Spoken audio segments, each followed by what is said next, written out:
بسم اللہ الرحمن الرحیم۔ جھوٹے مدعیان نبوت کے سلسلے میں آج ہم آپ کے سامنے طلیحہ اسدی نام کے ایک جھوٹے مدعی نبوت کے واقعات اور حالات لے کر حاضر ہوئے ہیں۔ اس سے پہلے ابن سیاد اور اسود عنسی کے حالات آپ کے سامنے بیان ہو چکے ہیں۔ طلیحہ بن خویلد اسدی قبیلہ بنو اسد کی طرف منسوب ہے، جو نواح خیبر میں آباد تھا۔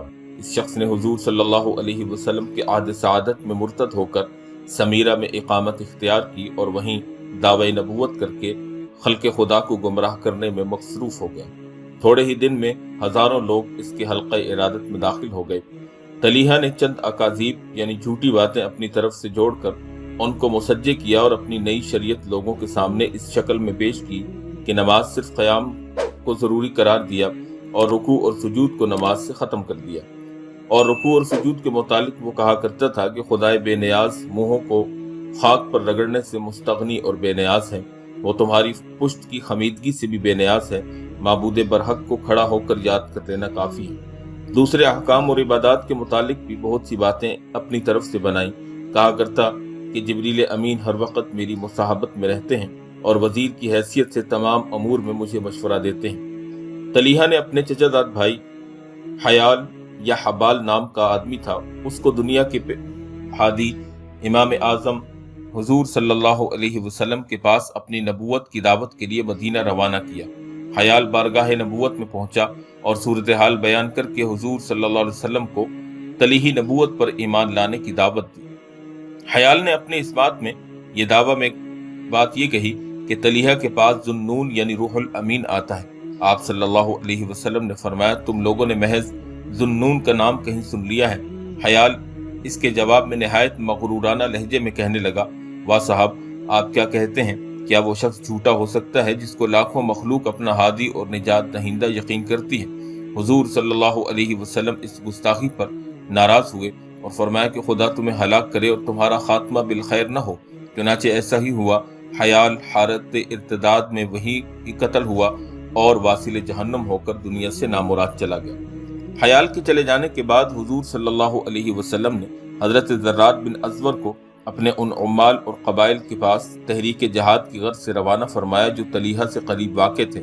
زرار نے علی بن اسد، سنان بن ابو سنان اور قبیلہ قزاعہ اور قبیلہ بنو ورطہ وغیرہ کے پاس پہنچ کر حضور صلی اللہ علیہ وسلم کا پیغام پہنچایا اور ان تمام قبائل نے حضور کے ارشاد پر لبیک کہا اور حضرت زرار کے ماتحت مسلمانوں کی ایک بڑی جمعیت کو جہاد کی غرض سے بھیج دیا۔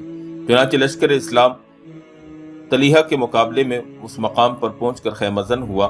ادھر کفار بھی لاؤ لشکر جمع کرنے میں مصروف ہوئے اور دونوں طرف سے صف آرائی شروع ہو گئی۔ مسلمانوں نے خوب دشمن پر جھپٹ کر حملہ کیا اور گاجر مولی کی طرح ان مرتدوں کو کاٹ کر رکھ دیا۔ طلیحہ کے پیروکاروں نے خوب جان توڑ کر لڑائی کی لیکن مسلمانوں کے اوپر غلبہ حاصل نہ کر سکے۔ بہرکیف مسلمان فتح یاب ہوئے اور زرار بن ازور رضی اللہ تعالیٰ عنہ کو فتح ملی۔ ابھی حضرت زرار مدینہ طیبہ واپس نہ پہنچے تھے کہ حضور صلی اللہ علیہ وسلم دنیا سے تشریف لے گئے۔ حضرت زید بن حارثہ نے، جو حضور صلی اللہ علیہ وسلم کے آزاد کردہ غلام اور منہ بولے بیٹے تھے، ملک شام میں موتا کے مقام پر نصارہ یعنی عیسائیوں کے ہاتھ سے شربت شہادت نوش فرمایا۔ اس بنا پر محرم 11 ہجری میں حضور صلی اللہ علیہ وسلم نے شام کی طرف لشکر بھیجنے کا عزم فرما لیا تھا۔ آپ نے اس مہم کی سرکردگی کے لیے اور قیادت کے لیے حضرت زید کے بیٹے حضرت اسامہ رضی اللہ تعالیٰ عنہ کو منتخب فرمایا اور حکم دیا تھا کہ وہ شام جا کر بلقا اور داردم کی سرحد تک مسلمانوں کو پہنچا دیں اور اعدائے اسلام کو اپنے شہید باپ کے قتل کی قراروا کی صدا دیں۔ لیکن مسلمانوں کو اس امیر کو، جس کو نبی پاک صلی اللہ علیہ وسلم نے مقرر کیا، منافقوں نے یہ کہہ کر بددل کرنا شروع کر دیا مسلمانوں کو کہ ایک امیر اور سردار اس آدمی کو بنایا گیا جو کہ ایک غلام کا بیٹا ہے۔ نبی علیہ الصلوۃ والسلام کو جب یہ بات پتہ چلی تو آپ نے کہا کہ اس سے پہلے اسامہ کے باپ زید کے متعلق بھی لوگ اس طرح کا تان کر چکے ہیں۔ حالانکہ حضرت اسامہ بن زید رضی اللہ تعالیٰ عنہ کی قیادت میں حضرت ابوبکر اور حضرت عمر رضی اللہ تعالیٰ عنہ جیسے جلیل القدر صحابہ کرام رضی اللہ تعالیٰ عنہم موجود تھے۔